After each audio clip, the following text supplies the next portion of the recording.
ঘুরতে গেছেন, সেখানে লাকড়ির চুলায় আপনার রান্না করার ইচ্ছা হইলো, ঠিক আছে, বা যে কোনো চুলায়, যে আপনি একদম প্রাকৃতিক একটা ফিল পাবেন।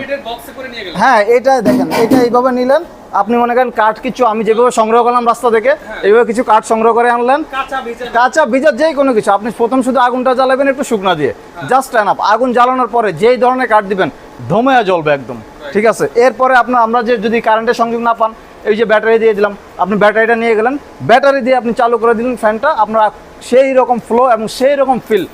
লাকড়ির চুলা রান্নার যে স্বাদ ভাই, এটা পাওয়ার জন্য, হ্যাঁ, এটা পাওয়ার জন্য মানুষ কোটি টাকা খরচ করতে রাজি কিছু মানুষ, ঠিক আছে। ঢাকা শহরে বড় বড় ব্যবসায়ী, কিছু বড় বড় আমলারা আমাদের এই চুলা ব্যবহার করে শুধু রান্নার স্বাদ পাওয়ার জন্য, সে ফিল পাওয়ার জন্য।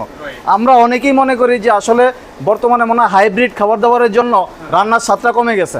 ভাই, এটার পাশাপাশি আরেকটা মূল ব্যাপার হচ্ছে যে লাকড়ির চুলার যে রান্নার স্বাদ, আপনি এখনও দেখবেন যে গ্রামে গেলে মানুষ হায়ার করে গ্রামে যায়, যে ভাই গ্রামে রান্নার স্বাদটা ঢাকা